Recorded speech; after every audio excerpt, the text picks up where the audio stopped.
devenir d'une communauté. Ce n'est pas un devenir d'un chef d'État, c'est la communauté. Parce que voyez-vous, si vous refusez d'aller voter, ce qui est sûr, une formation politique qui ne représente pas vos intérêts va décider pour vous sur la communauté, les écoles, les hôpitaux et autres. Est-ce ça que nous voulons? Non. Nos militants savent ce qu'ils veulent et nous battons au jour pour que ces derniers puissent comprendre l'importance même de ce vote du 9 février. D'accord.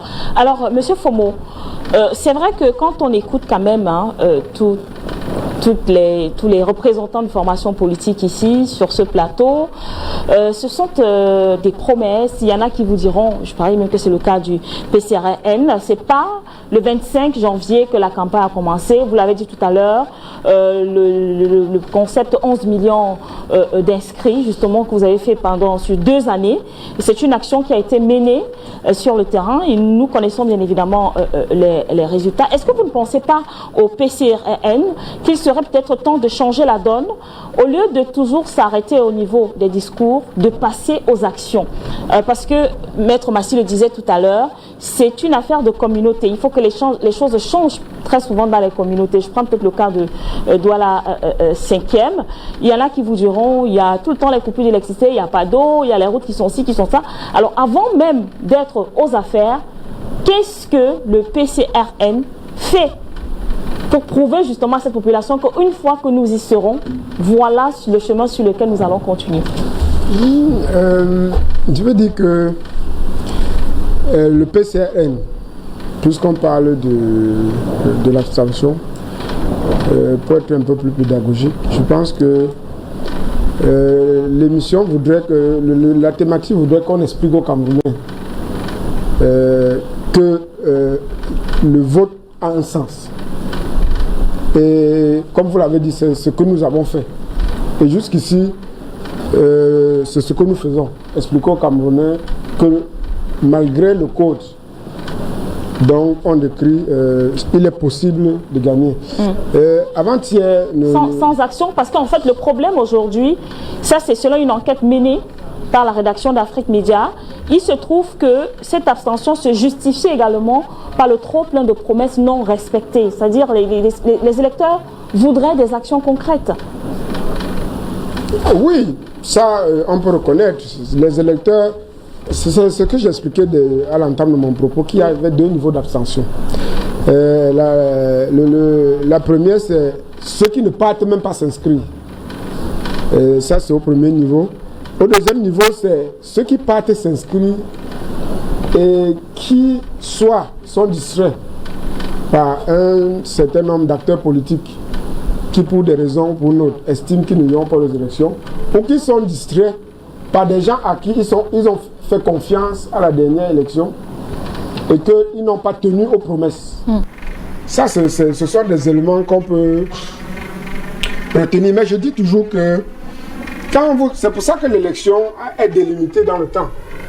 C'est-à-dire qu'on vous dit, si tu fais confiance à un monsieur, 5 ans après, tu as l'impression que ce monsieur n'a pas fait exactement, ou alors n'est plus exactement le monsieur qui était venu te voir chez toi, te demandant de lui donner ta voix. C'est donc l'occasion qu'on te donne pour dire à ce monsieur, bon, tu m'as déçu. C'est un peu comme le mariage, en fait.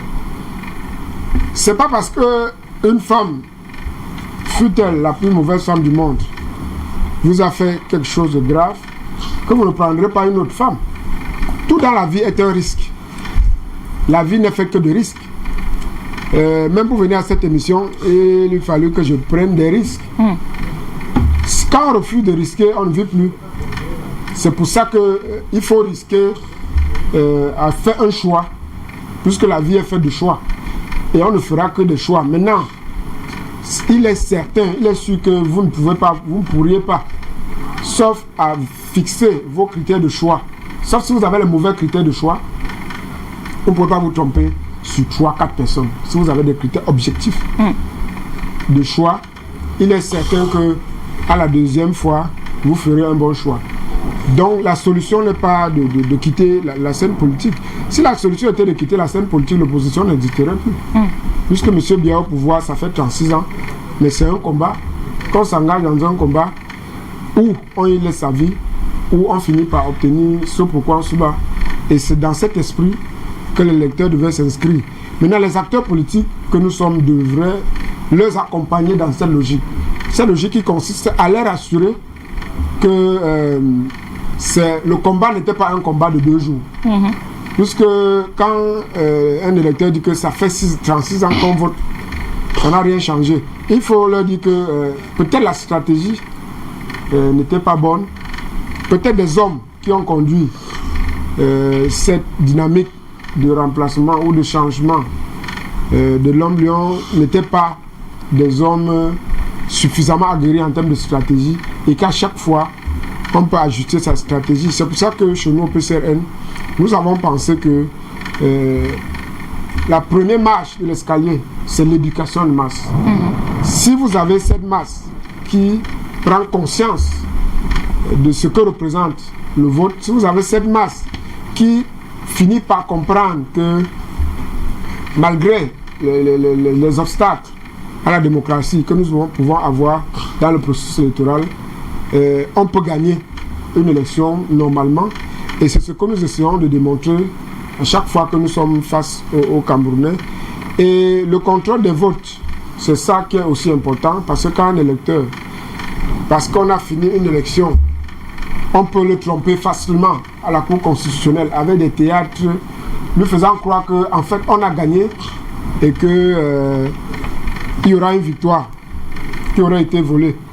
Alors que le processus électoral, si l'opposition s'était bien organisée, cette démonstration aurait été plus facile. C'est-à-dire que dire aux Camerounais que l'élément clé d'une élection, c'est le PV. On peut aller dans le processus, reprocher tout ce qu'on peut reprocher, mais quand vous êtes détenteur d'un PV sorti du bureau de vote, il est difficile, mais alors très difficile, au RDPC de venir démontrer de ce que votre PV ne tient pas la route, puisque chaque représentant de l'opposition dans un bureau de vote a droit à un PV. Je dis toujours aux Camerounais à chaque fois que j'en ai l'occasion que la clé, c'est le PV. Vous n'avez qu'à voir l'élection présidentielle. Les gens ont du mal. On est conscient que M. Béatrice, mais comment démontrer c'est vous qui le dites, hein? C'est une évidence. C'est vous qui le dites. Monsieur Omar, vous aurez la parole tout à l'heure. C'est vous qui le dites, Monsieur Fomo. C'est une évidence. Il est vrai, il est clair.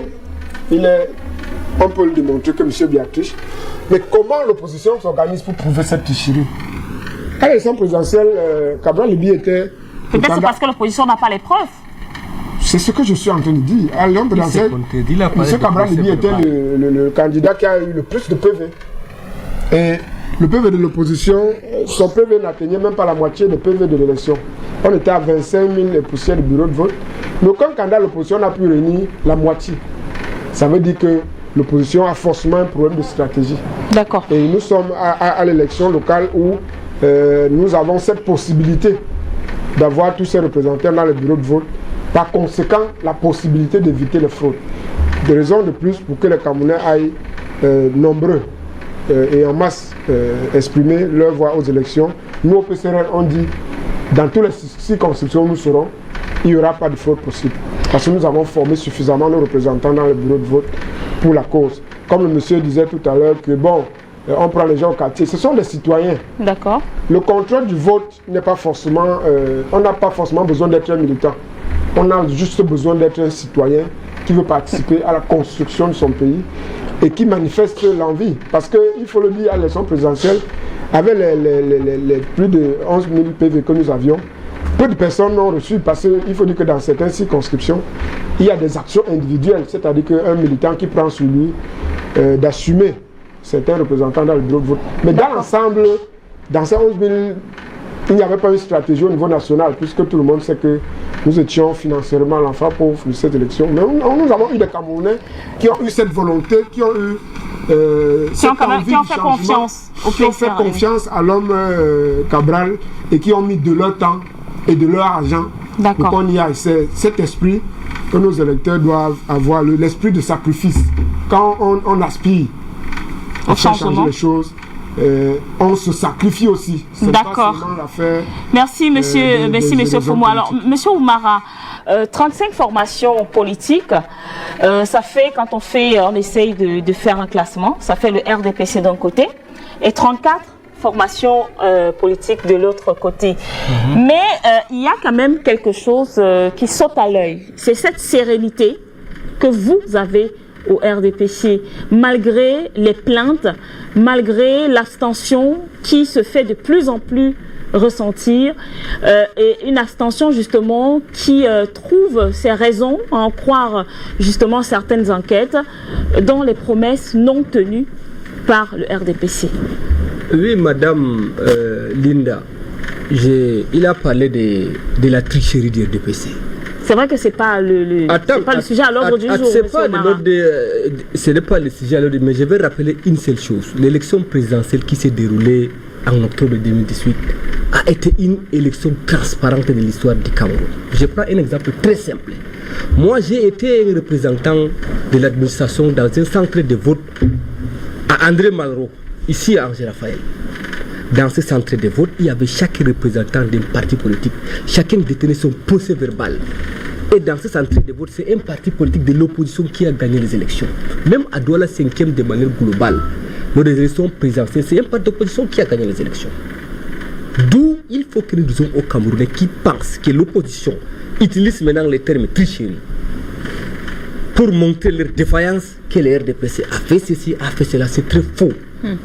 C'est leur incapacité à avoir des électeurs. Les partis comme les PIC, les MDP, là, ils ont combien de militants? C'est ça le problème. Allez chercher des militants. Ils disent qu'il n'y a pas engouement.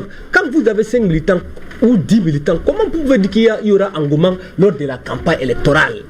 L'engouement, c'est le peuple, c'est la population, c'est la force de la mobilisation. C'est ça qui fait l'engouement lors d'une campagne électorale, Madame Lida. Ce sont les partis politiques qui sont dans les départements. Il a parlé de Mungo. C'est à Mungo que ces partis est représenté. Même ici à Douala, ils n'ont pas de candidats. Comment on peut ressentir cet engouement et cette ferveur populaire dans certains centres de vote ou dans certaines localités? Oui. Et il faut que nous disions aux Camerounais qui pensent, qui disent à tout moment il y a la fraude, il y a ceci, il y a cela. C'est faux. Il a dit lui-même, chaque représentant d'un parti politique détient un PV de l'ECAM. Et il a dit, ils sont incapables d'avoir les représentants dans les bureaux de vote lors des élections. Mais ils se débrouillent pour avoir les représentants. Il a dit, les représentants souvent sont des affamés et c'est les RDPC qui les appuient, mais c'est pas mal. C'est la générosité, c'est le partage. Tu ne peux pas de manger ton voisin qui représente un parti d'opposition, n'a pas mangé. Tu peux partager avec lui et son plat, ça n'a aucun problème. Et ce n'est pas aussi c'est l'achat de conscience où on peut modifier les PV. Les élections sont déjà annoncé, le 9 est proche, nous sommes dans la période de la campagne électorale. Et il faut que nous expliquions aux Camerounais qu'ils comprennent, toutes les partis d'opposition qui veulent, c'est normal, briguer des postes de députation ou des conseils municipaux, c'est la démocratie qui a avancé. Mais en s'agrippant, en disant que l'RDPC a fait ceci, a fait cela, ce n'est pas ça la politique. Ils veulent être à la place du RDPC, c'est normal. Chacun rêve d'être et avoir 148 députés à l'Assemblée nationale, 303 mairies contrôlées par les RDPC. C'est normal, mais pas de cette façon, pas de cette méthode. Allez vendre votre parti politique. Nous, on a la chance. Chez nous, au RDPC, tous les jours, c'est la campagne. On n'attend pas les jours, les 25 pour lancer la campagne. Nous avons des grandes fêtes chaque année. Nous avons le 6 novembre 82, l'anniversaire de l'accession du président Paul Biya à la magistrature. Nous avons le 25 mars de chaque année, l'anniversaire du parti RDPC. Mais chaque année, on fait la sensibilisation, la campagne, on se rapproche du peuple. C'est le seul parti politique qui est près du peuple, qui est dans tout le quartier du peuple, qui écoute le peuple, qui est au service du peuple. Voilà mais comment donc justifier que sur une vingtaine de millions de Camerounais, il n'y a que 6,8 millions si le RDPC est autant proche du peuple comme vous faites savoir? Madame Linda, j'ai dit ceci, c'est le rôle des partis politiques à sensibiliser les Camerounais à s'inscrire sur les listes électorales. Et ils sont libres de le faire. Quand on avait lancé chaque année, selon le code électoral, le 1er janvier au 31 août, c'est la période pour s'inscrire. Nous, on informait les Camerounais à aller s'inscrire. Ça, ce n'est pas la faute du RDPC si beaucoup de Camerounais ne sont pas inscrits sur les listes électorales. Ils sont libres de s'inscrire ou pas. Mais tout ce que nous voulons dire aux Camerounais,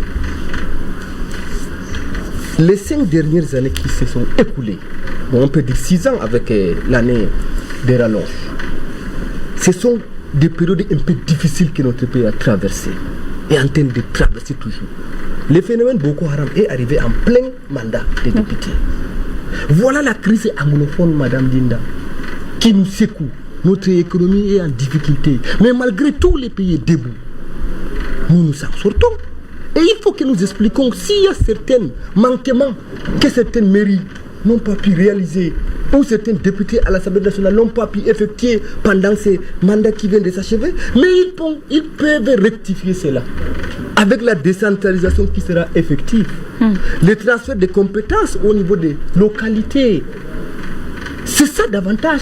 D'accord. Et il faut qu'ils fassent toujours confiance au lycée du RDPC. Je les ai dit, le RDPC est présent partout dans la République. Et de cette façon, il y a des maires qui ont fait de très bons travail, qui ont de très bons bilans. Il y a des maires qui n'ont pas pu réaliser leur bilan à 100% avec des raisons qui sont justifiées. Et avec les nouveaux codes de la décentralisation, il y aura des améliorations. D'accord. Et on ressentira les fruits sur le terrain à partir de ces mandats qui commencent.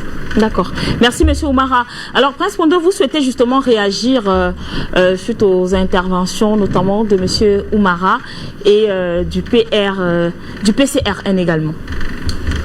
Oui, déjà par rapport à la question, je n'intervenais pas par rapport à l'intervention du PCRN, mais beaucoup plus à votre question parce que vous demandiez qu'est-ce que les partis de l'opposition ont fait concrètement avant de solliciter le suffrage des électeurs.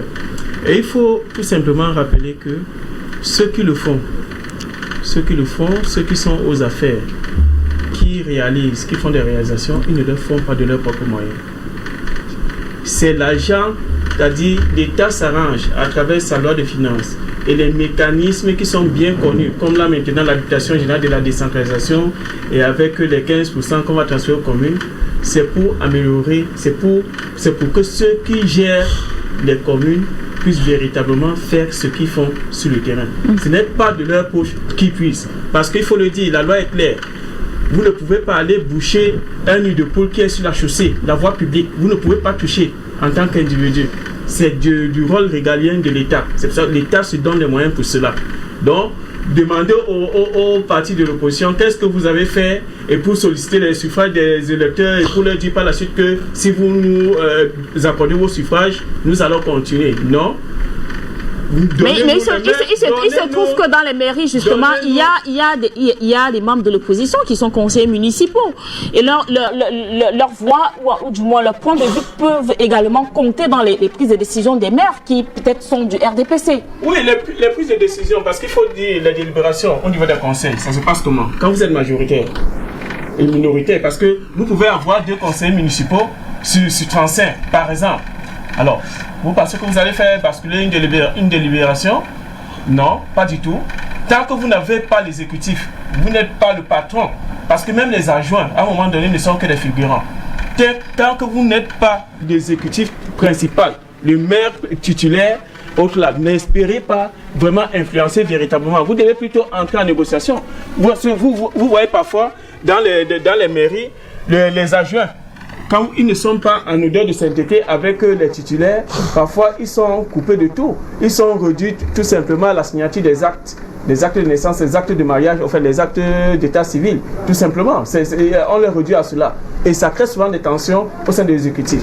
Donc c'est pour dire qu'à un moment donné, pour mieux juger ceux qui sont en face, il faut les mettre dans les mêmes conditions. Il faut également leur donner la possibilité d'aller gérer. Comme ça, on pourra les mettre sur la balance et là, on pourra faire objectivement une comparaison. Vous étiez là, vous avez eu les mêmes ressources. Voici les résultats, voici ce que les autres ont eu à réaliser avec les mêmes ressources. Maintenant, je reviens à la question de M. Amadou, en fait à son intervention. Je voulais tout simplement l'inviter à avoir un peu de respect aux autres partis politiques parce que c'est aussi ça le jeu démocratique. Il faut respecter. Il n'y a pas de petits partis politiques ni de grands partis politiques. Je n'ai pas dit petit. À partir du moment où vous demandez il y a combien de militants, vous n'avez pas fait un recensement pour savoir où est-ce qu'il y a des militants. Si on décide par exemple de présenter uniquement les listes dans le département du Mongo, cela ne voudrait pas dire que ce n'est que dans le Mongo qu'il y a des militants. Mais on dépose les listes par question de réalisme parce qu'on ne va pas à une élection juste pour le plaisir d'y aller. Et vous savez ce que c'est qu'une logistique électorale. Elle coûte énormément cher. Quand vous n'avez pas les moyens pour présenter les listes un peu partout, vous essayez quand même de faire une certaine arithmétrie pour voir là où vous avez plus de chances de remporter les sièges de conseils municipaux ou alors des sièges de députés. C'est ça, il y a ces équations-là qui entrent en jeu dans une compétition électorale. Donc il faut véritablement en tenir compte. Et vous parlez du RDPC comme si, oui, c'est une grosse machine. Mais je vous demande si, on vous demande aujourd'hui, le RDPC a combien de militants? Parce que si, oui, il ne faut pas confondre les militants. Savoir les militants, les nombres de militants? Non. Si on parle de permettez qu'il finisse, M. Omara. Vous êtes intervenu tout à l'heure, on ne vous a pas interrompu. Parce que si le RDPC était fort, s'il avait voulu être véritablement fort, il serait parti sur les mêmes bases que les autres partis politiques qui sont nés et qui ont pu créer eux-mêmes les fichiers de base. Mais le RDPC, qu'est-ce qu'il a fait? Il a hérité du fichier de l'UNC. L'héritage de l'UNC, c'est ça le RDPC. Aujourd'hui, vous n'allez pas le nier. Donc, au départ, là, si on vous dit quels sont les militants de base du RDPC qui ont véritablement fondé le départ du RDPC, on ne pourra pas le dire. C'est l'UNC qu'on a préféré muter en RDPC à l'époque. Donc il fallait que le RDPC, pour être véritable, pour montrer sa puissance, qu'il puisse exister d'abord comme RDPC, qu'il laisse l'UNC survivre. Et maintenant, on allait mesurer sa capacité. Donc vous ne pouvez pas vous baser sur l'héritage de l'UNC et prétendre que vous êtes vraiment fort. Et en plus, il ne faut pas confondre le militantisme alimentaire au vrai militantisme. Si ne vous fiez pas à tous ceux qui se pavandent avec les échappes et les tenues du parti pour espérer pour penser qu'ils sont véritablement des militants. Nous avons des amis, nous avons des frères et les connaissances qui sont de l'autre côté là, mais on connaît à peu près les tendances. Nous vivons tous dans notre société, on connaît les raisons pour lesquelles les uns et les autres préfèrent aborder ces échappes là, même s'ils n'ont pas, ils n'épousent pas fondamentalement l'idéologie de ce parti politique. Merci Prince Pondo pour votre intervention. Je vais revenir à la neutralité. Il s'agit bien sûr de M. Pascal Tagia pour revenir encore à cette... je reviendrai à vous tout à l'heure, M. Omara. L'abstention au rendez-vous, vous y croyez au regard de tout ce qui a été dit sur ce plateau ce soir, au regard justement de ce lancement de campagne timide, on va le dire, on ne va pas se le cacher, timide quand même depuis le 25 janvier dernier. Écoute Linda, nous devons être honnêtes en nous-mêmes. Il y a vraiment cette timidité dans le lancement de campagne. Et je crois que ce soir, j'écoute beaucoup de représentants qui s'excitent, disent des choses. Nous devons aller au fond de la réalité. Moi, je dirais déjà une chose. Je vais peut-être commencer par le point de vue du dernier intervenant qui parle de militantisme alimentaire. J'aime bien ça parce qu'il y a un jeune homme que je connais bien qui est venu me voir et je vais me présenter au municipal de tel et tel. Et je le connais bien. Et sachant que je ne sais pas exactement ce qu'il fait comme affaire ou bien comme travail, je l'ai regardé directement du haut. Et cela m'a donné l'image de beaucoup qui en fait transportent leur famine dans la politique. Ça, c'est une chose déjà que nous devons essayer de balayer parce que vous soyez du RDPC, que vous soyez du PIC, que vous soyez de n'importe quel parti, s'il y a un nid de poule qui a droit à la 5e, vous êtes véhiculé, vous allez entrer dans ce nid de poule. Ça, c'est déjà une chose qu'il faut que les votants sachent, ça c'est une chose. Et ça revient peut-être à ce que j'ai dit au début en disant c'est notre pays. Que nous le voulions ou pas, c'est notre pays et c'est nous qui devons gérer nos problèmes. Nous devons participer à la gestion de ces problèmes. Maintenant, quelqu'un parlait aussi il faut mettre entre les mains des différents partis les mêmes conditions de travail. Ça c'est une question difficile à analyser, Linda, parce que qui met, je crois que toi tu l'as dépensé, tu as dit ça sous une autre forme, c'est la faute à qui, par exemple? Voilà. Par exemple, nous savons normalement, dans un pays comme celui-ci, il est prévu un pourcentage qui devrait aller à tous les partis politiques, le même pourcentage. Nous avons suivi pendant les élections présidentielles beaucoup de plaintes sur les fraudes. Cela m'étonne que j'entends certains candidats des partis qui disent que tout était transparent. Alors là, il faut se poser des questions parce que nous devons être honnêtes en nous-mêmes et comme j'ai dit, revenir toujours à la base, au point fondamental, c'est notre pays. Maintenant, cela étant dit, je pense qu'il y a le côté éducation. Pendant que la campagne même se passe, nous devons penser à cette éducation du peuple à la chose politique.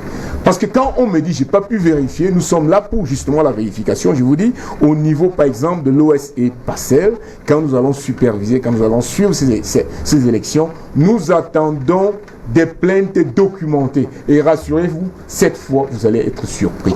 Cela va être difficile. Pour ceux-là qui pensent qu'avec la fraude, ils peuvent occuper des postes de maire ou bien occuper des postes qui peuvent penser qu'ils vont payer. Et c'est pour cela, comme je vois le président de PIC, quand il parle de l'intégrité. L'intégrité, c'est quoi? C'est revenir, par exemple, à nous-mêmes.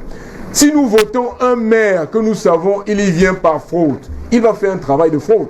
Est-ce qu'on se comprend ce que je veux dire? Cela veut dire que s'il vient parce qu'il a déboursé un certain montant, j'ai suivi, je ne cite pas les noms, un représentant de parti politique qui dit « j'ai beaucoup dépensé ». Si par exemple il allait faire un crédit dans une banque, il allait prendre un crédit pour faire sa campagne, rassurez-vous par tous les moyens, il va d'abord rembourser ce crédit. C'est à vous, votants, de le savoir. En dernier point d'analyse, parce que nous faisons toujours comme si nous voulons prendre celui qui est au sommet comme un Dieu. Il n'est pas un Dieu. C'est nous-mêmes, c'est sur nous-mêmes, c'est sur le peuple que cela retombe.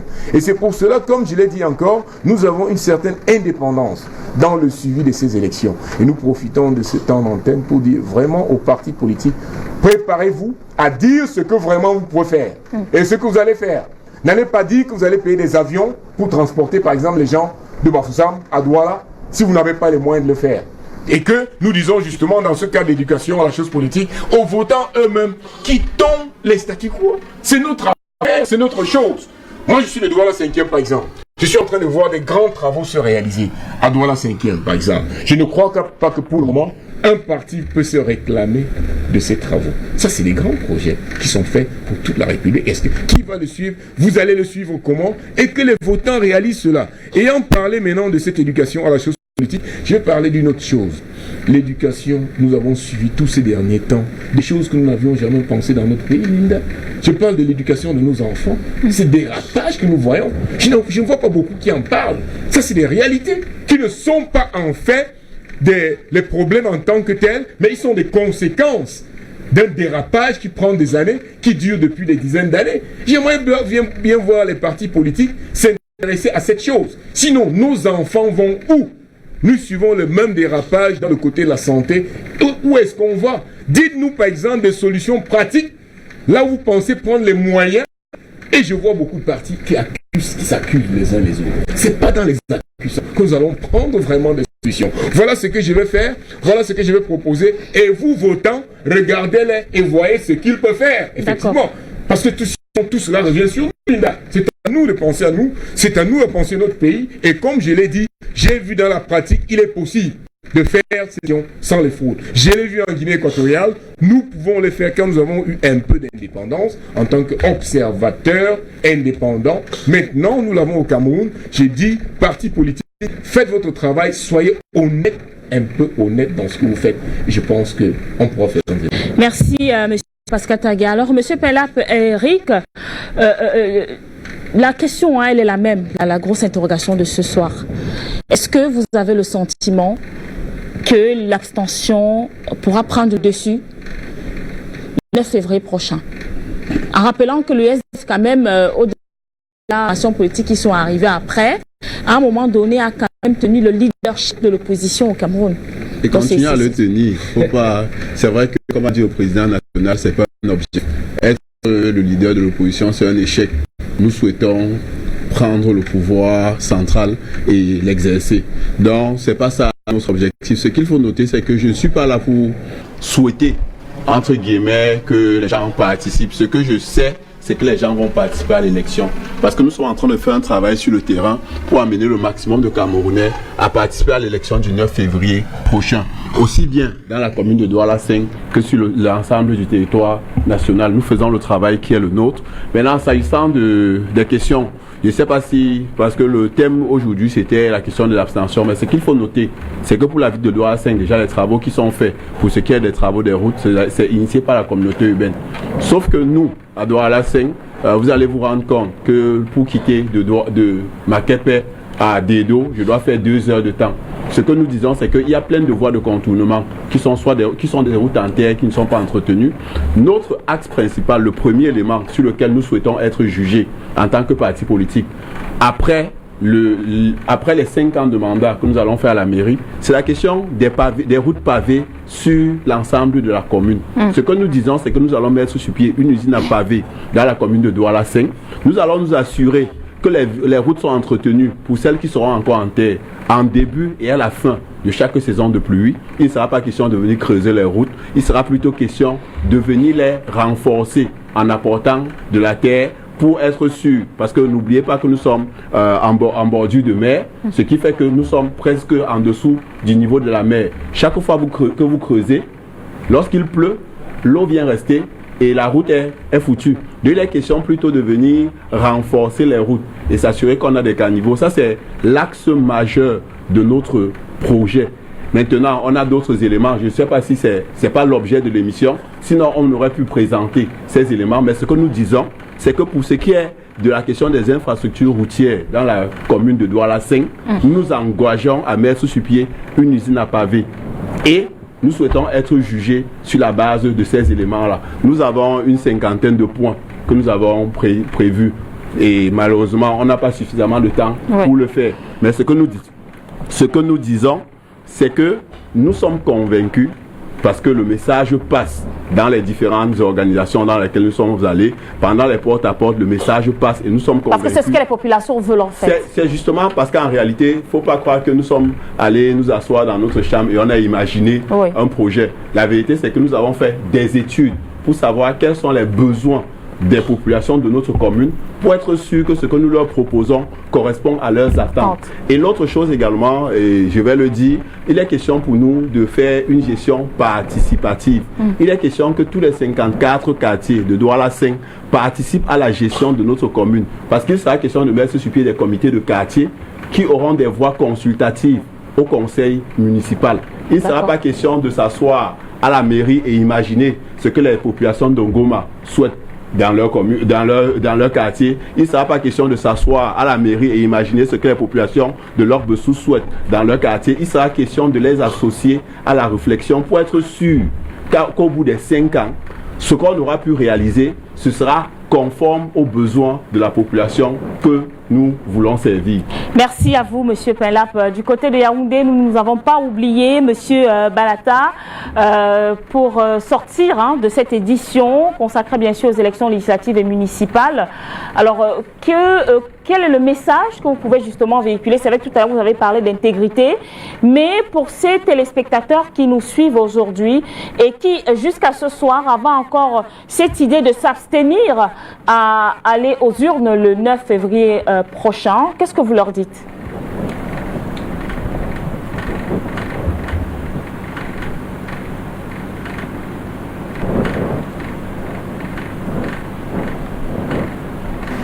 Ok, là j'encourage toute la population camerounaise à aller voter, à aller aux urnes. Il est question de voter. Les personnes qui vont désormais gérer les mairies et qui vont désormais réellement nous défendre à l'Assemblée nationale, faire défendre réellement nos lois. Donc je les encourage tous à aller voter. C'est bien de voter. Et je dis aussi à ceux qui se sont levés d'eux-mêmes pour dire je vais aller servir le peuple dans la mairie, dans mon arrondissement local, dans mon arrondissement ou dans l'Assemblée nationale, c'est d'être vrai. J'insiste là-dessus. D'être vrai. Et la politique, c'est pas la guerre. Et lorsqu'on va avec cet esprit de guerre, d'insulter les autres partis politiques, non. La guerre n'a rien donné. Et voilà là où nous en sommes aujourd'hui. Laissons ces affaires de s'insulter, de se dire n'importe quoi. Ce n'est plus bien. Parce que des personnes, quand vous voulez gérer une communauté, étant divisé, étant en vous regardant en chien de faïence, vous n'allez pas réussir. Tout ce qui s'est fait dans la division ne marche pas. Vous allez vous retrouver dans une même mairie, mais vous ne vous entendez pas. Comment vous allez réussir à satisfaire cette population qui vous a voté? Donc laissons ces guerres-là, ayons un seul but, c'est apporter la prospérité dans nos communes. Le budget, je veux dire le pourcentage alloué aux communes va connaître une augmentation. Ce ne serait pas pour se servir, mais ce serait réellement pour satisfaire la population, y compris nous-mêmes, y compris vous-même, vous qui demandez, qui cherchez les votes. Donc, n'allez pas faire des promesses que vous n'allez pas accomplir, surtout que vous ne savez même pas ce que le terrain vous réserve. Mais allez seulement avec une conscience pure, une conscience nette. Je veux servir mon peuple. Parce qu'on appelle dans nos langues maternelles la politique l'hypocrisie. Il dit que tu présentes un visage qui dit que ton extérieur n'est pas ton intérieur. Vraiment, laissons ces choses tomber. Parce que si nous continuons à aller avec cet esprit-là, c'est le chaos qui attend notre pays. Et allons tous le 9 voter. Et à ceux dont nous allons voter, vraiment soyez responsables cette fois-ci. Vous voyez les sortants, là ils nous ont conduits. Donc allons pour relever le défi, dans le but d'apporter la prospérité, de lever notre nation. Voilà ce que je peux dire pour cette question, Madame Linda. Monsieur Oumara, pour sortir, c'est vrai que tout à l'heure vous souhaitez rebondir en 1 minute et puis votre mot pour la fin. Merci beaucoup de me repasser la parole. Et M. Balata du PIC de Yaoundé a dit quelque chose de très important, la responsabilité. Il faut que les gens soient responsables. Quand quelqu'un aspire à diriger la mairie ou à être un représentant du peuple à l'Assemblée nationale, il faut qu'il soit responsable. Et les conseillers municipaux qui seront élus le 9 février, avec l'avènement de la décentralisation, ils ont appelé à gérer les ressources locaux. S'ils ne seront pas responsables, ils répondront de leurs actes. Il faut qu'on le dise, il faut qu'ils soient responsables. Et maintenant, par rapport à l'abstention, l'abstention n'a jamais payé. Tous ceux qui ont eu le temps d'aller s'inscrire sur les listes électorales, il faut qu'ils partent accomplir leur devoir de citoyenneté. Parce que c'est ça, voter. C'est participer au développement de ta localité en allant voter le jour du vote. Nous invitons tous les Camerounais qui sont inscrits sur les listes électorales d'aller voter le 9 février pour changer. Partout, il y a eu des changements. Même au sein des RDPC, il y a beaucoup de changements. Toutes les listes reflètent la composition de l'arrondissement, reflètent des personnalités qui ont été choisies. Des hommes et des dames dynamiques, des jeunes intègres pour changer les localités, pour changer, aller à l'Assemblée nationale, défendre les projets qui vont dans le sens du développement local. Partout, je prends le cas des Douala, dans le Vouri, il y a beaucoup d'innovations au niveau des listes de RDPC. Et d'où nous invitons la jeunesse et tous ceux qui sont inscrits sur ce terrain de faire toujours confiance, de renouveler la confiance au RDP. Parce que je prends le cas de la mairie de Douala, 3e, qui est gérée par l'opposition. Qu'est-ce qu'ils ont fait pendant les 6 ans qui sont passés? Pendant les 6 ans, nous avons... Ils ont fait quoi? Nous avons... Non, mais attends, vous permettez qu'ils finissent, monsieur Pila. Non, il ne faudrait pas qu'ils disent des choses qui n'existent pas. Laissez-moi, c'est moi qui parle, Linda. Quand il parlait, j'ai lui écouté comme... Vous avez dit quelque chose. Non. Grâce au partenariat, nous avons pas de combat. 30 secondes. Ce n'est pas le combat, mais il me laisse terminer. Monsieur Pila, 30 secondes, allez-y. Mais c'est l'observateur, nous avons parlé oui, monsieur Pila. Grâce au partenariat public-privé, la mairie de Douala 3e a construit le marché de Dorpassi, qui est un marché moderne, qui est un marché... C'était un projet de Mohamed Fadil. C'est un marché de... C'était un projet de l'ancien maire Mohamed Fadil. C'était le projet. Nous avons réalisé ce que je dis. Il se trouve que le SDF et le RDPC... Le SDF n'a rien fait à la 3e. Et on va récupérer cette mairie. Et d'où on a vu la défaillance de l'opposition. Vous permettez, s'il vous plaît. L'élément phare, c'est le marché de Dorpassi, d'une valeur de plus d'1 milliard de francs CFA, qui a été construit grâce au partenariat public-privé mené de main de maître par le maire Kouatna et c'est visible. Je ne vous parlerai pas des autres éléments liés à la promotion de la jeunesse, à l'entretien des routes et tout ce qui va avec. Donc, ce que je tiens à vous dire, c'est que n'affirmez pas les choses qui ne sont pas... le temps de parole, Madame Linda, il n'aura plus le temps de parole. Merci, s'il vous plaît. Je crois que tout à l'heure, M. Balata l'a dit du côté de Yaoundé, il faut être intègre. N'allez pas le débat, M. Oumara. Là n'est pas le Oumara, vous étiez en cité justement, et amener les téléspectateurs et les spectateurs.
Mais aussi de la société civile qui a donc joué un rôle de neutralité dans cette édition consacrée aux élections municipales et législatives. Et puisque nous sommes justement dans ce sillage, l'émission va se refermer, mais Afrique Média va vous entretenir avec justement les temps forts de cette campagne électorale qui a donc débuté depuis le 25 janvier dernier.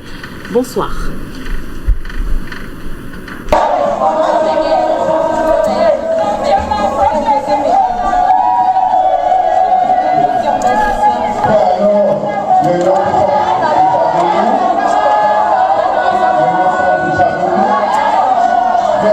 Nous allons ratisser dans tous les hauts plateaux de Bangou à Bamendou.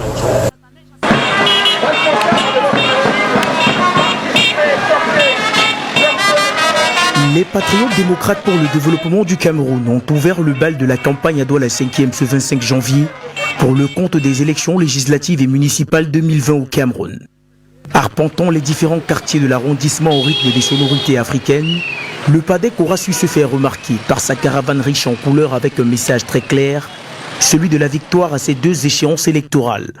Le message, c'est que les militants du PADEC doivent gagner la mairie de Douala 5e et la députation dans Vouri-Est. Ça, c'est le plus grand message. D'abord, ils doivent savoir que c'est une nouvelle mairie, c'est la mairie de la 3e République. Nous entrons de plein pied dans la 3e République avec le président Paul Biya qui a mis les fondations de cette Troisième République avec moi, faisant partie de cette fondation, nous allons avec les premiers mairies de la décentralisation. La décentralisation sera effective au cours de cette mairie. Ce qui veut dire que les mairies auront une véritable responsabilité, y compris la responsabilité dans le recrutement, y compris la responsabilité dans la formation, dans l'éducation.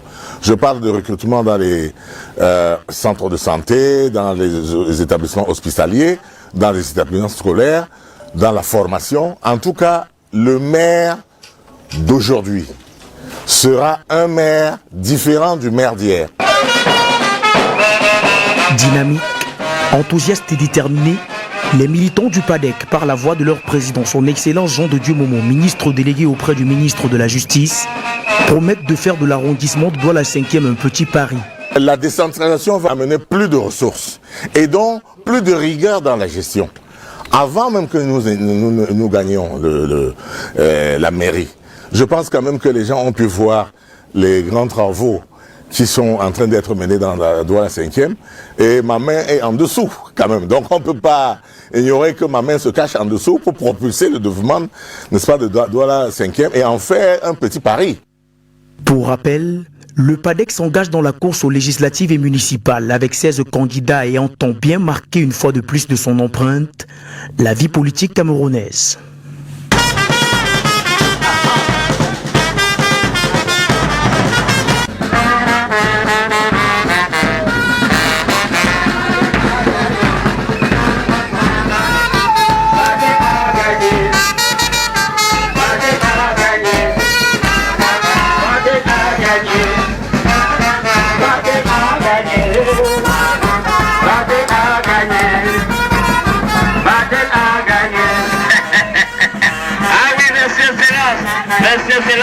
Ah oui, nous sommes au travail.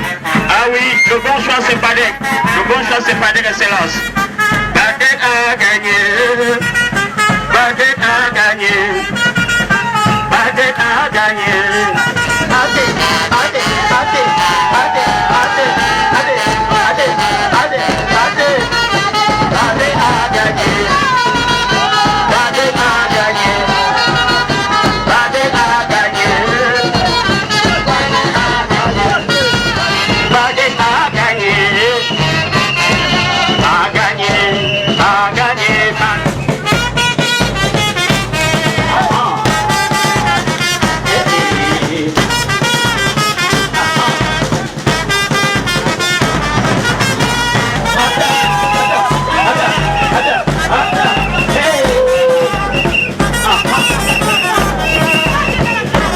Le message, c'est que les militants du PADEC doivent gagner la mairie de Douala 5e et la députation dans Vouri-Est.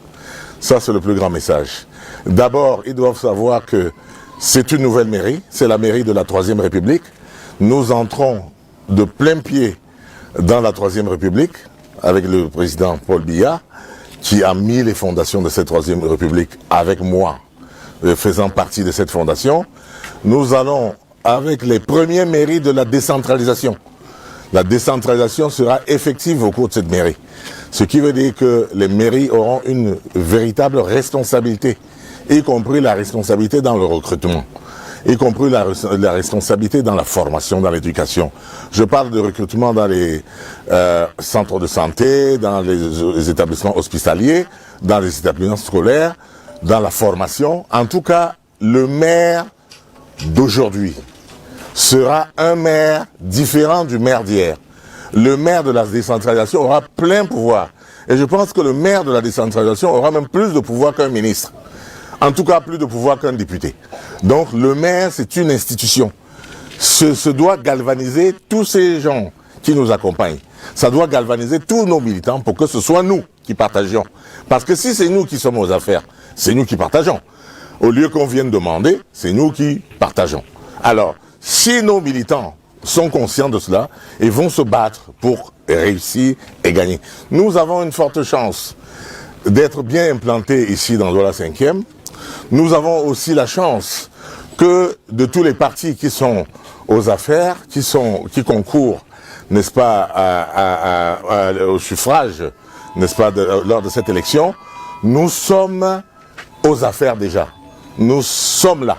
C'est-à-dire que nous sommes là où on partage déjà. C'est-à-dire que si c'est nous qui gagnons, nous allons simplement implémenter la politique du chef de l'État. Et ça se voit depuis que je suis ici. Je pense que les populations de Dorbon ont vu les changements qui sont en train d'être opérés. Et ça va continuer. Les populations de la Ménois, en tout cas partout où je suis passé, les populations du Cameroun s'aperçoivent que je suis un ministre qui travaille.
C'est l'avenir du Cameroun qui se joue dans ce double scrutin. N'oubliez pas que notre pays fait face à des menaces extraordinaires. Menaces de partition, menaces de prédation de la part des puissances prédatrices internationales. Vous savez qu'il y a des dynamiques de prédation qui opèrent au niveau international et qui fondent sur les pays africains comme des charognards. Et puis, il y a l'enjeu. Maintenant, il faut le dire, ce n'est plus un sujet tabou de la succession du chef de l'État, qui sont des ingrédients d'un cocktail explosif pour notre pays. Tout cela n'est pas maîtrisé. C'est pour cela que cette élection est un grand enjeu. Parce qu'il y en a qui ont déjà programmé un acte 2 d'une crise post-électorale. Mais il y a aussi l'enjeu de ce que, si on ne fait pas attention, nous allons retourner au parti unique avec la grande UNC qui va revenir. C'est pour ça que la présence du NMP dans ce scrutin est le plus grand événement de cette campagne. C'est la présence du NMP. De toutes les forces politiques, c'est le seul parti qui est neuf. C'est le seul parti qui porte un projet dynamique, un projet du 21e siècle. C'est le seul parti qui porte la mairie du 21e siècle. Donc nous avons commencé cette campagne avec détermination, avec confiance dans notre capacité à gagner. Parce que la mairie de Douala deuxième n'est pas la propriété d'une famille. Ça fait bientôt plus de 20 ans que cette mairie est entre les mains d'une famille. Alors le débat aujourd'hui c'est de savoir, à Douala deuxième, si c'est un bien public ou un bien familial. Et nous sommes venus dire à la population de Douala deuxième de choisir. Il faut que la mairie de Douala deuxième devienne la mairie des habitants de Douala deuxième. C'est cela l'enjeu de la décentralisation pour Douala deuxième. Et nous sommes là cet après-midi pour mobiliser le peuple et passer le message. Si nous sommes élus, nous l'avons déjà dit et montré. Nous avons dit, nous allons lancer le programme communal de gouvernance, qui est un programme stratégique qui vise à faire de la programmation pour maîtriser tout le potentiel de la commune et le rendre réel, en mettant au centre les populations. Il va se traduire directement parce que nous avons appelé les grands projets structurants communaux, qui lui va se traduire par l'émergence de champions communaux. Voilà la structure programmatique résumée du programme de gouvernement du NMP si nous accédons à la mairie. Et nous y accéderons. L'autre enjeu, c'est l'enjeu de la fraude. Et le message est clair. Nous sommes venus dire aux habitants de la deuxième de se lever et de se préparer. Et de dépendre leur vote par tous les moyens. Si quelqu'un ou quelqu'une s'amuse à vouloir frauder, il va trouver sur son chemin les habitants de Douala 2e. Voilà le message que nous sommes venus passer ce soir.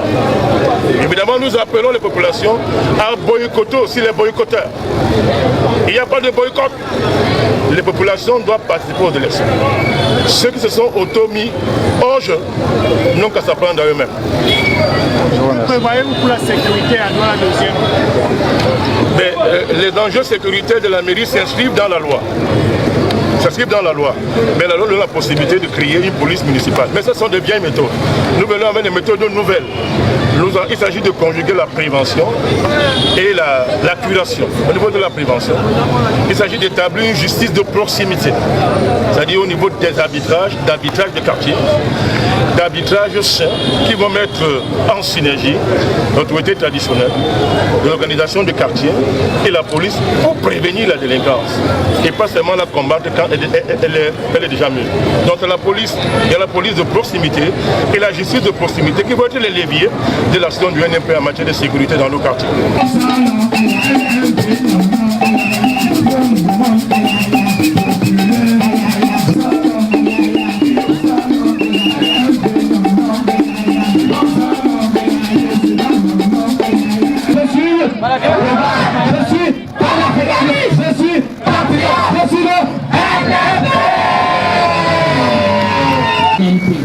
Vous avez des gens, quand ils n'ont rien à dire, ils vous appellent petit parti.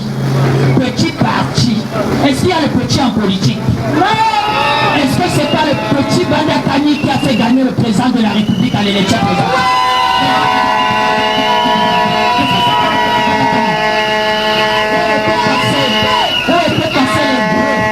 Les gros et les costauds. C'est un mensonge.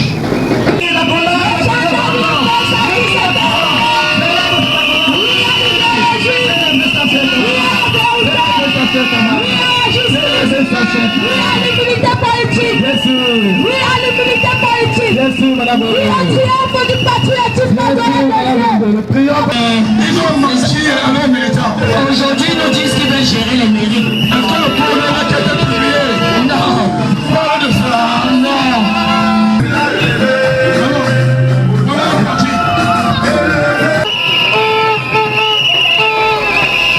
Population de Douala 2e. Allez prendre votre mairie. Allez prendre votre mairie. Allez prendre votre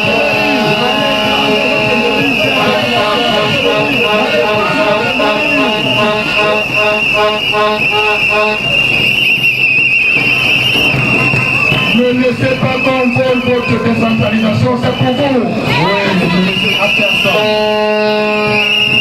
Si vous ne prenez pas votre décentralisation, vous allez perdre tous les avantages que la loi vous donne.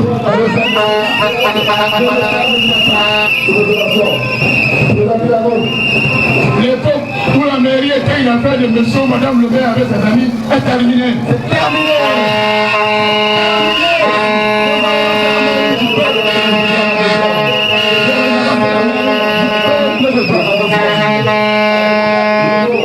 La loi vous donne le pouvoir pour les populations là. La loi vous donne le pouvoir de désormais vous impliquer dans les affaires de votre mairie.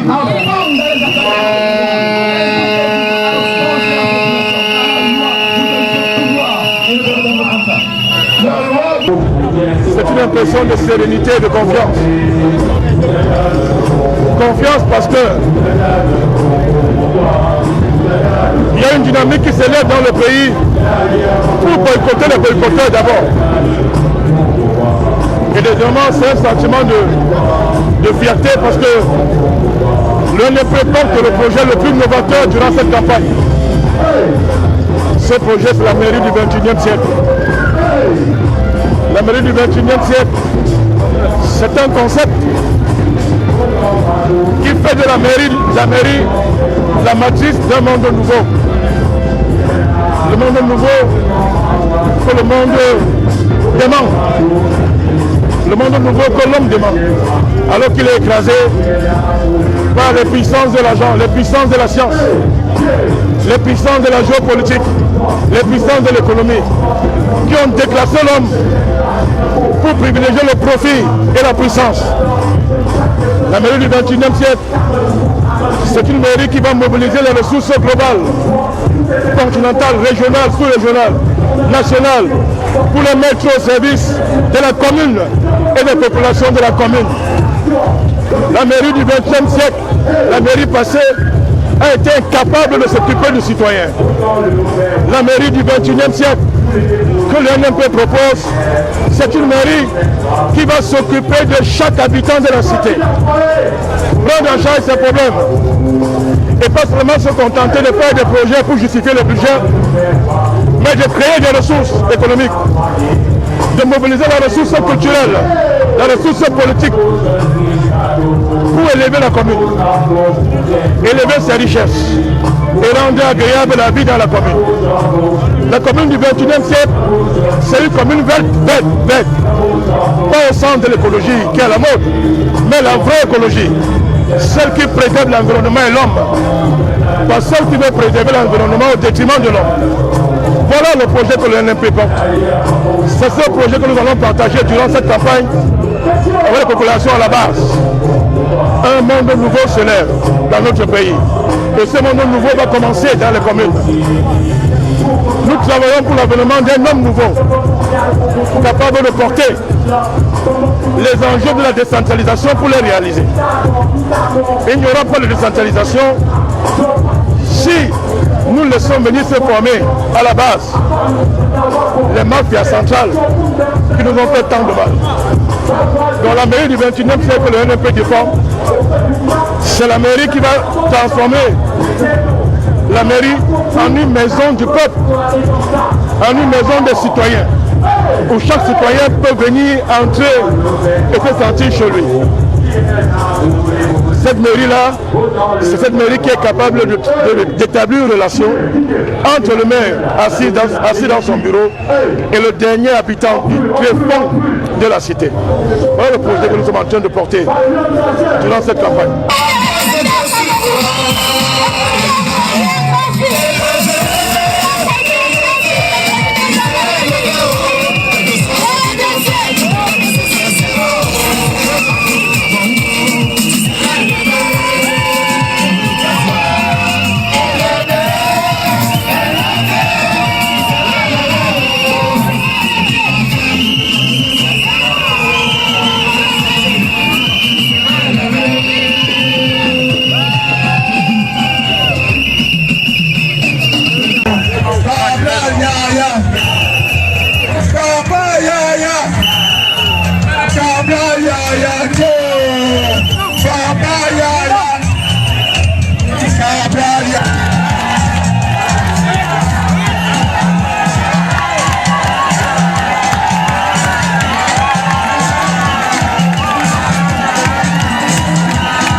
Décidé d'être héritier du ferment idéologique qui est fondateur de la politique moderne au Cameroun.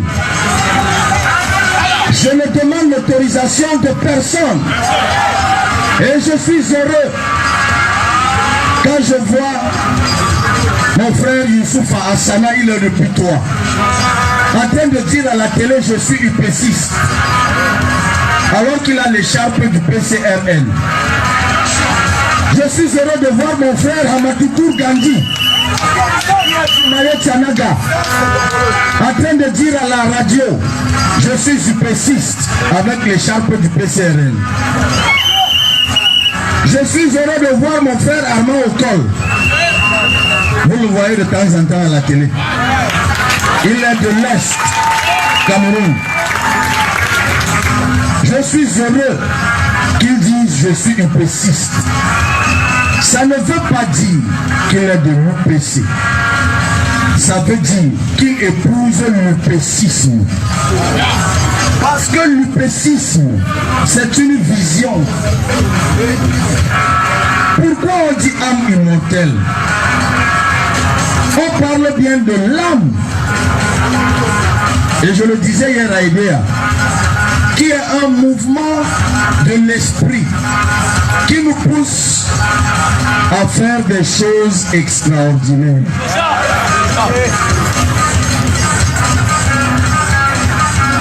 Son mouvement de l'esprit, son mouvement intérieur qui nous pousse à faire des choses extraordinaires. C'est ça qui a poussé Oumyobé à se lever alors qu'il pouvait choisir de faire comme les autres.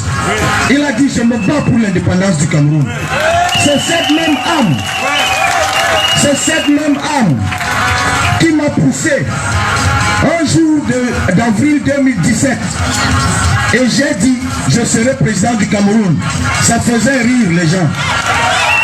On disait, il n'a rien, il ne peut rien. Comme quelqu'un disait, où sommes-nous aujourd'hui? C'est ça l'âme immortelle. Allez dire à nos concitoyens de l'UPC de ne pas avoir peur. C'est un parti qui traverse des moments difficiles. Ça arrive à tous les partis politiques de traverser des moments difficiles. D'ailleurs, le cas de l'UPC est particulier parce que c'est un parti qui a été tellement combattu, j'ai envie de dire, avant même sa naissance. En tout cas, dès sa création au Café Sierra, en 1948, c'était au mois d'avril, je crois. Depuis ce jour, ce parti est combattu. Il a été tellement combattu qu'il n'a eu pour seule zone de repli que la zone Bassa. Parce que parfois quand on dit l'UPC, c'est le parti des Bassa. C'est vrai parce que seuls les Bassa ont servi de zone de repli. Le parti a été tellement combattu qu'il s'est replié chez les Bassa. Et les Bassa doivent en être félicités parce qu'ils ont conservé un patrimoine national. Parce que je considère que le combat nationaliste est un patrimoine national. En le disant, je ne fais pas œuvre d'extraordinaire intelligence. Dans tous les pays du monde où l'indépendance a été gagnée de haute lutte, quand je dis ceux, les personnes physiques, les personnes morales qui se sont battues deviennent des patrimoines. Un jour, quand j'arriverai, je donnerai la place qu'il faut. Et à ce parti, et à ce patrimoine.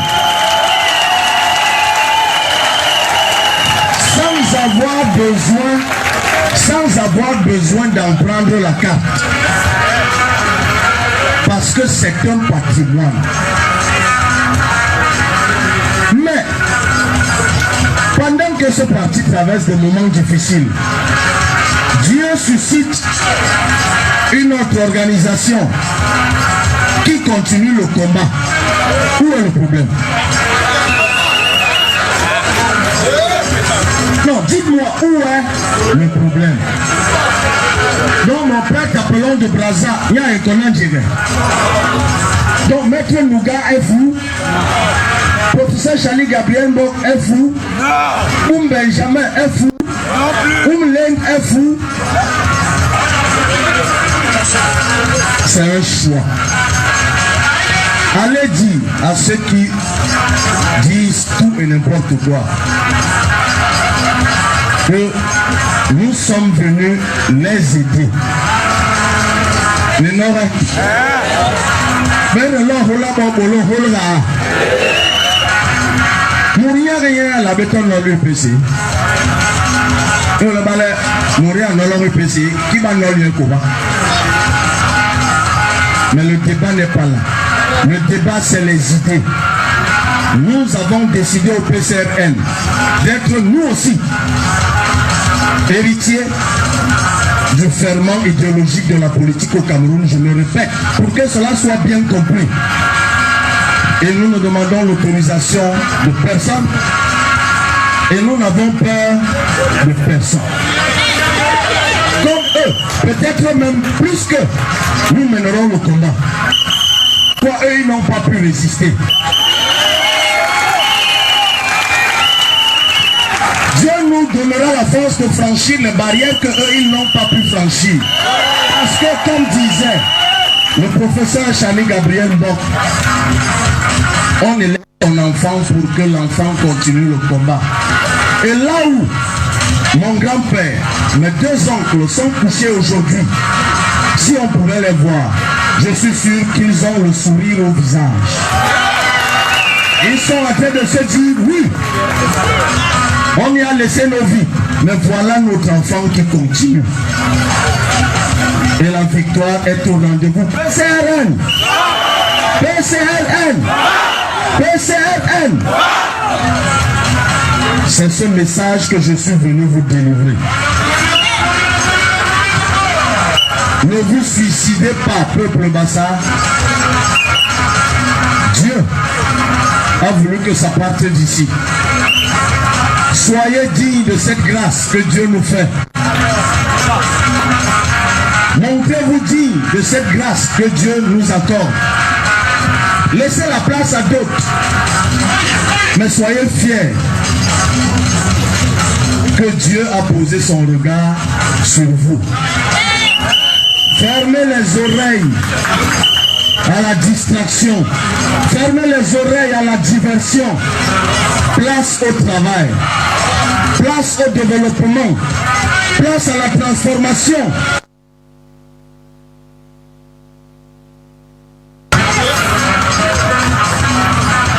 Vous avez la forêt, vous êtes pauvre. Vous avez la terre, vous êtes pauvre. Vous avez la fertilité des sols, vous êtes pauvre. Au lieu de travailler, de réfléchir à résoudre ce problème, les gens montent et descendent, bagarrent avec les t-shirts. Tu passes, les gens font des grands gestes. En te disant, pas ici, jamais ici. Toi qui? Jamais ici, pas ici. Toi qui? Si tu es quelqu'un, prends la tête d'un parti politique le 11 mai 2019. Fais que ce parti défile 7 jours plus tard dans 180 arrondissements.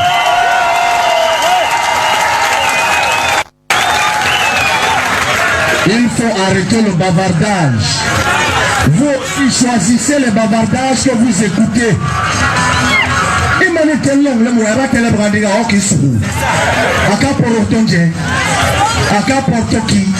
Et il parle de tout et n'importe quoi. Je suis dans le top 5 par la grâce de Dieu. Quand je dis top 5, quand je dis je parle de vous. Parce que ce que je suis, je vous le dois entièrement. C'est pour ça que publiquement, je peux exprimer ma gratitude à l'endroit de tous ceux qui ont fait des sacrifices pour qu'on avance. Et quand je dis top 5, nous ne sommes que 5 depuis que le Cameroun a été créé. À avoir eu plus de 5% à une élection présidentielle.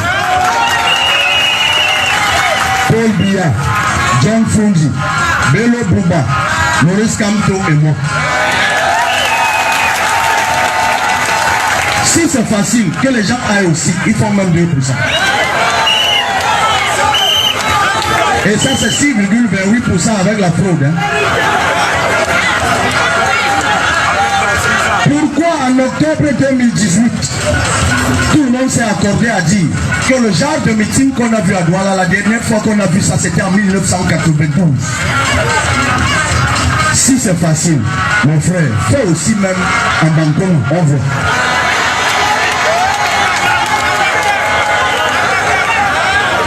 Parce que Douala est loin, Douala est grand. Fais pour toi ici même à Makakne, on voit.